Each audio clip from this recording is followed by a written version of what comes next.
लीजिए। अच्छा ठीक है, हम देख लेंगे, पर आप कवि की व्याख्या क्या है, कवि कहना क्या चाह रहे हैं? आप जो कवि कहना चाहता है वो समझ गए। नहीं, हम नहीं समझ। 7,45,00,000 लोगों ने वोट दिया। हाँ। और वो केवल 67% पोलिंग।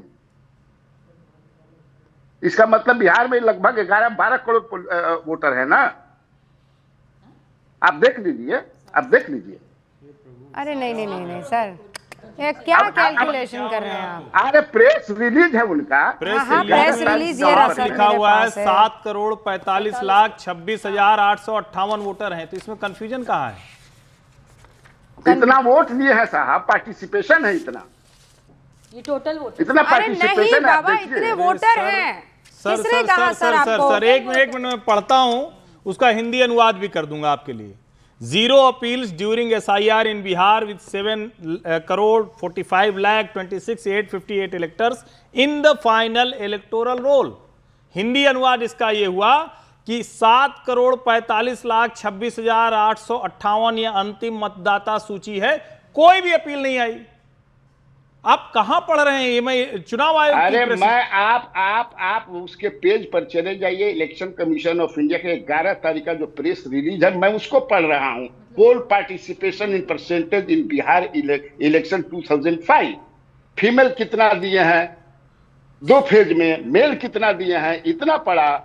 और टोटल जो 6 अक्टूबर को आदरणीय चीफ इलेक्शन कमिश्नर ने कहा था, बोला है उन्होंने 6 अक्टूबर। कन्हैया बेलारी जी, कन्हैया बेलारी जी, एक सेकंड रुक जाइए सर। आप ये काम करेंगे तो ये नहीं, ये बहुत गलत होगा। मैं सवाल नहीं उठा रहा। नहीं, आप अगर भ्रम की स्थिति पैदा करेंगे तो ये ठीक नहीं होगा सर। आप भी चौथा स्तंभ। भ्रम नहीं, मैंने कहा मैं मूड हूं। सर ऐसी बातें करेंगे तो फिर मुझे वो कहना पड़ेगा जो आप अपने लिए इस्तेमाल कर रहे हैं। आज जो नतीजे इस वक्त साफ तौर पर दिखाई दे रहे हैं, आपने कहा रूबिका जी वेट कीजिए, मुझे लगता है 2015 के नतीजे होंगे। अब वो 2015 के नतीजे नहीं आए तो आप कह रहे हैं कि ये सिर्फ इसलिए हो रहा है क्योंकि कोई धांधली हुई है। Shehzad Poonawalla please respond to it, और उसके बाद मेरे बाकी 2 मेहमान। रूबिका एक लाइन में बोल दूं, ये 11 तारीख की रिलीज की बात कर रहे हैं। शहजाद 1 मिनट बस जरा। हाँ शहजाद रुकिएगा। अब 11 तारीख की मैंने रिलीज खोल ली है, उसमें साफ साफ लिखा हुआ है जितने लोग थे, जितने लोग गए, जितना मतदान हुआ, वो बहुत स्पष्टता से लिखा हुआ है। फिर भी आप कैसे नहीं समझ पा रहे हैं? मैं नहीं समझ पा रहा हूँ। क्या लिखा नहीं है कि फीमेल फर्स्ट फेज में आपको किस चीज का कंफ्यूजन है? मतदाता नहीं है, मतदाताओं का वोट पड़ा, क्या लग रहा है आपको? वो जो परसेंटेज है वो उतना परसेंटेज है जितना उसमें से वोट पड़ा हुआ है।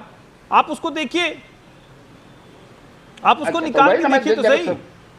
मैं तो जो समझ रहा हूं यही है कि 7 नहीं, आप गलत समझ रहे हैं। मैं फिर आपको बताती हूँ। नहीं, फिर आप सुन लीजिए, उसको वापस पढ़िए। और ये अगर आपको नहीं समझ में आ रहा है तो आपके पास तो गूगल भी है, वो चैट जीपीटी बाबा भी है, उनका भी आप इस्तेमाल कर लीजिए, और तब तक मैं पूरा आंकड़ा आपको अच्छे से समझा दूंगी। लेकिन शहजाद पुनावाला और उसके बाद बाकी 2 मेहमान, जल्दी से क्विकली। शहजाद 30 सेकंड में रिस्पॉन्ड कीजिएगा। देखिए, ऐसा है कि ये लोग कहते वैसे कि हम संविधान तंत्र के साथ है, पर परिवार तंत्र को बचाने के लिए अब आप देखना 2-3 दिन बाद फिर से ये सारे नैरेटिव शुरू हो जाएंगे कि वोट चोरी हुआ था, SIR से हमारे वोट गायब कर दिए गए थे। अभी इनकी जीत राजस्थान की एक बाईपोल में हुई है, वहां पर बिल्कुल सही है, सब कुछ बढ़िया है। तेलंगाना में एक बाईपोल में वो बिल्कुल बढ़िया है, झारखंड में बिल्कुल बढ़िया था, जम्मू कश्मीर बिल्कुल बढ़िया था, बंगाल में बिल्कुल बढ़िया था। पर यहां पर आते हैं और मुंह की खाते हैं तो फिर बहुत बार ये कहते हैं कि देखिए सब कुछ खराब है। दूसरी बात मैं पूछना चाहता हूं, आज थोड़ा सा चिंतन करके बताइए कि एक नैरेटिव आ रहा था पीके बहुत बड़ा फैक्टर है, आज पीके कहां है? इतना बड़ा चढ़ाकर प्रस्तुत किया था। दूसरा, वोट चोरी वोट चोरी वोट चोरी, उसके बाद क्या निकला? तीसरा, Rubika ji, this is the first election after operation Sindoor. मुझे लगता है, हालांकि इस पे ज्यादा चर्चा सुबह से नहीं हो पाई है, पर मैं इस पे भी पूछना चाहता हूं कि जो लोग भारत की सेना के शौर्य पर सवाल कर रहे थे, उनको भी एक करारा तमाचा मिला है। आज ये पहला चुनाव है ऑपरेशन सिंदूर के बाद। और जो लोग कह रहे थे कि हमने सरेंडर कर दिया, आज मैं आरजेडी के प्रवक्ता से पूछना चाहता हूं, जनता का जवाब आ चुका है। निखिल भी यहाँ पर आ गए। निखिल, क्या ये आपकी पार्टी ने क्या किया? सबसे पहले तो भारत की सेना के शौर्य किसने क्वेश्चन करा? जहां तक मुझे याद है, विजय शर्मा करके मध्य प्रदेश के भाजपा के कोई मंत्री थे जो कह रहे थे कि सेना तो मोदी जी के आगे नतमस्तक होती है। बिहार पर बात कर ना विपक्ष ने ना किसी और ने। Patna for so many days. Nikhil ji बताइए क्या हुआ है, आपका प्रदर्शन आप देख रहे हैं? बिल्कुल रूबिका जी, आप भी बिहार थी, आप भी पटना में थी, मैं भी पटना में था, बाकी बिहार के बाकी इलाकों में भी घूमा। जितने भी लोगों से मेरी बिहार में बात हुई, चाहे वो भाजपा के कार्यकर्ता थे, कांग्रेस के कार्यकर्ता थे, पत्रकार थे, पोलस्टर थे, कोई ये कहता था कि टाइट कॉन्टेस्ट है, किसी को लगता था कि एनडीए की विक्ट्री हो सकती है।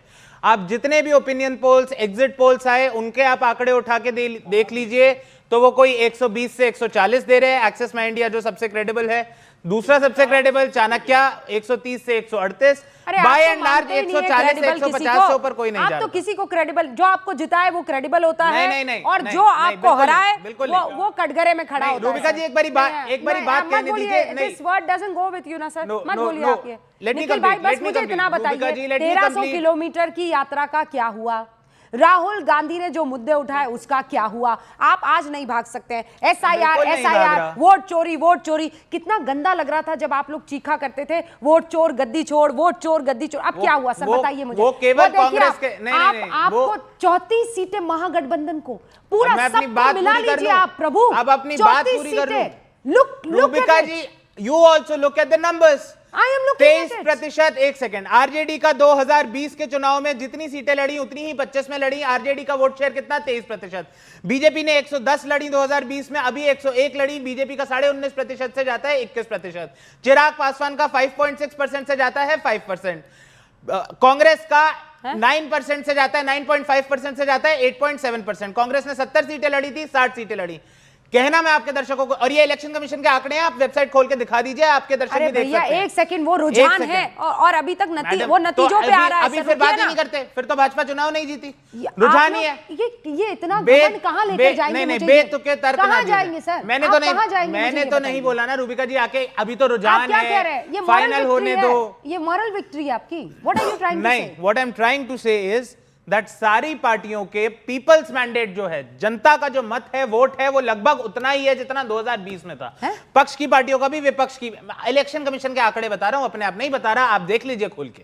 आप खुलवा के अपनी टीम से खुलवा के देख लीजिए इलेक्शन कमीशन की साइट पे। आप बोले मैं अपने फोन पे दिखा देता हूं, जूम इन कर लेंगे आपके कैमरा में। एक रिपोर्टर बातचीत कर रहे हैं, एक बार सुन लेते हैं, फिर मैं आती हूं वापस आपके पास।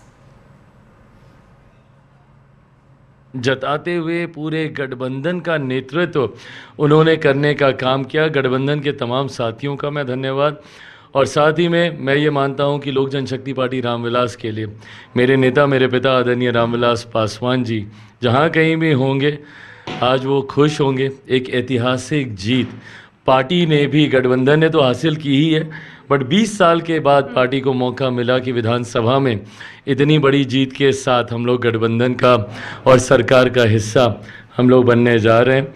ऐसे में मैं मानता हूं कि मेरे पिता जहां कहीं भी होंगे खुश होंगे, पार्टी के हर एक नेता कार्यकर्ता को अपना आशीर्वाद दे रहे होंगे। गठबंधन के और अपने दल के मैं तमाम नेताओं का भी धन्यवाद, कार्यकर्ताओं का भी धन्यवाद, जिन्होंने दिन रात एक कर कर गठबंधन को जीत दिलाने के लिए, दल को जीत दिलाने के लिए पूरी ईमानदार मेहनत की। एनडीए की इतनी बड़ी जीत हुई है कि महागठबंधन नजर ही नहीं आ रहा। ये इतना बड़ा फासला उम्मीद से परे है, क्या लग रहा है? उम्मीद से परे मुझे लगता है कि जो लोग कैलकुलेट कर पा रहे थे वो मान रहे थे। मैंने हमेशा इस बात को कहा था कि जब मेरे ऊपर ये आरोप लगाए जाते हैं कि 2020 में मैंने अकेले चुनाव लड़कर मैंने जनता दल यूनाइटेड को मैंने नुकसान पहुंचाने का काम किया, तो उसका लाभ किस दल को मिला? उसका लाभ राजद को मिला।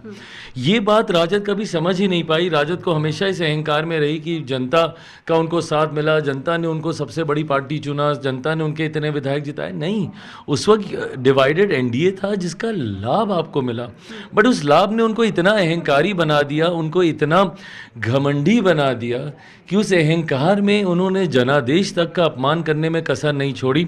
अभी तो जनादेश आया नहीं कि ये कहने लग गए कि भैया 18 तारीख को हम शपथ लेंगे और ये करेंगे।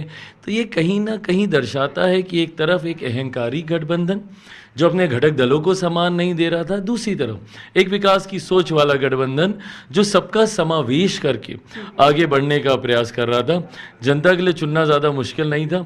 जनता ने पूरी तरीके से डबल इंजन की सरकार पे अपना विश्वास। राष्ट्रीय पार्टियों की अगर हम बात करें तो राहुल गांधी लगातार दौरा करते रहे, प्रचार करते रहे, सोचा भी शायद नहीं होगा कितनी कम सीट आएंगी। राहुल जी का आना भी बहुत बड़ा नुकसान कर गया। जिस तरीके से उन्होंने शब्दों की मर्यादा को गिराने का काम किया, पहले चौकीदार चोर है, अब ये नैरेटिव गढ़ना कि वोट चोरी हो रही है।